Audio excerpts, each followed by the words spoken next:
Hello, everyone. This is James Nussbaumer, and I am the author of The Master of Everything. It's a story of mankind in the world of illusion that we call life. It's on sale everywhere books are sold and published by Ozark Mountain Publishing Company.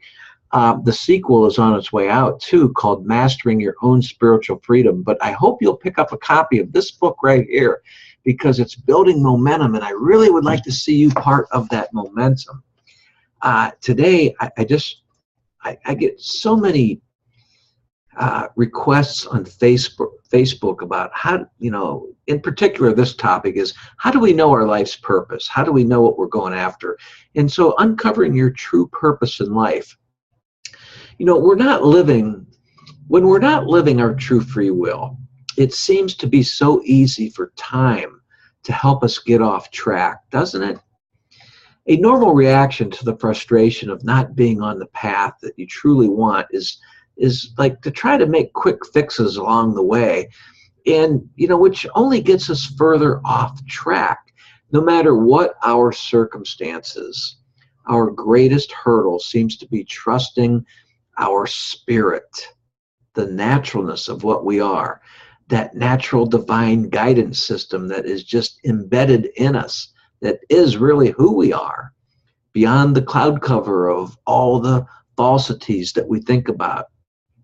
And when we can connect with that divine guidance and feel it, we begin to feel that it's okay to begin again, to start over again, but this time on the real path that you were intended to be on.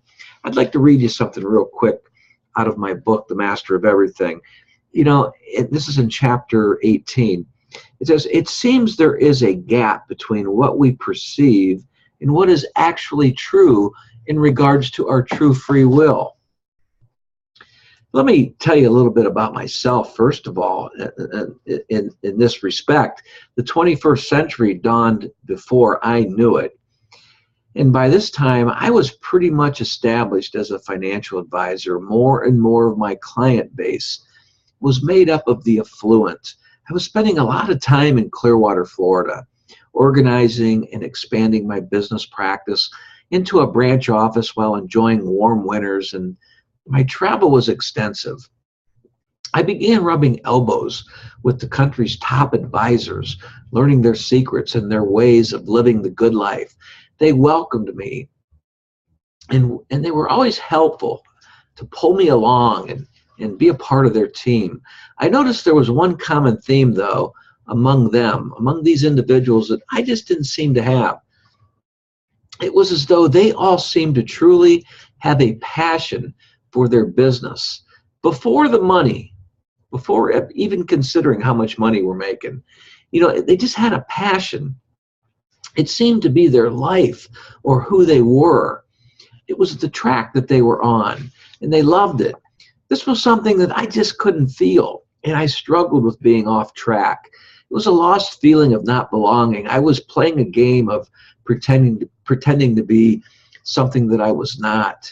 I felt like an actor, as if I were a piece of the puzzle, but of some other puzzle that didn't fit, or kind of like a game piece that was in the wrong box of a board game.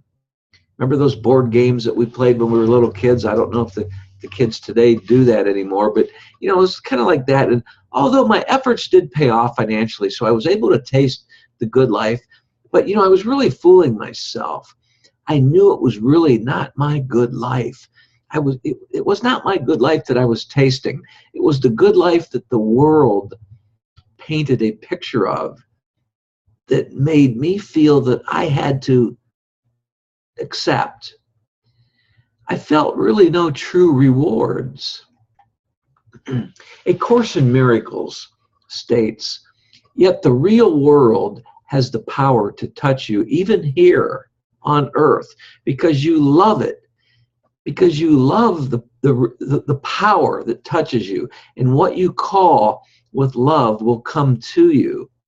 And A Course in Miracles, really, why I'm so fond of it and why I find so much strength in it is because it's really psychological data that we can't get anywhere else. That's divinely channeled through us. But and let me repeat that again, what A Course in Miracles states. Yet the real world has the power to touch you even here because you love it. And what you call with love will come to you. But, you know, now I was seriously involved with the remarkably beautiful woman, Dania, who I literally bumped into in an elevator. Next is what happened while I was in Florida. And before long, we were in love and we got married and bringing another daughter into the world that, you know, because I had 2 daughters from our previous marriage. And so Casey May, our new daughter, you know, and she sports the same hair colic that I have right here. It came from my mother and my other 2 daughters, and so it's just beautiful, the presence that she is. But Casey is extremely present, extremely precious and loving, but requires special care due to her learning disabilities and the fact that she just can't speak. There's no diagnosis for her now. As the time I record this, she's age 19, but it's very similar to autism. But you know what? Despite her special needs, Casey May seems to have an inner joy and a peace within herself that attracts many people. It's as though she has something that we all want. Now, a lovely young lady, you know, she continues with her various therapy programs, and her amazing progress just sparks a light of hope in all of us who really love her dearly. You know, I began to get nervous about the economy and the stock markets back when I was in business and bouncing around and crumbling. But you know, then my marriage with Dania, Casey's mom, began crumbling as well. And we got separated, and placing more pressure on me. I was just not handling it well. I began losing clients right and left, and my small self-built destiny was now in the gutter. As I discuss in detail in my book, I began the surrender process, surrendering my own ego, surrendering to what it was I was living but really didn't want to be. I began that process. I was openly admitting how much I hated the business and myself for allowing it to consume so many years of my life. All of the money, the house on the lake that I had at the time, the operation in Florida, and the other things that money can buy. You know, and now back in divorce court, we were just squabbling over who gets what. You know, I was lost and there was no money to bail me out. However, this kind of thinking told me to dig in harder than ever I had before and try to work it out. So I worked diligently to make things happen and to regain financial security. Well, I got to tell you that I began straining my mind for endless hours, trying to devise some kind of new strategy to drum up business.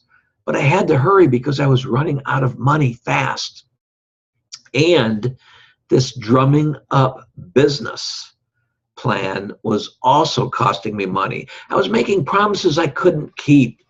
You know, maybe, just maybe, I would say to myself, if I do some of this and a little of that, I can make something kick in. And that was the thought process that went on within me 24 hours a day. I was exhausted and beat up.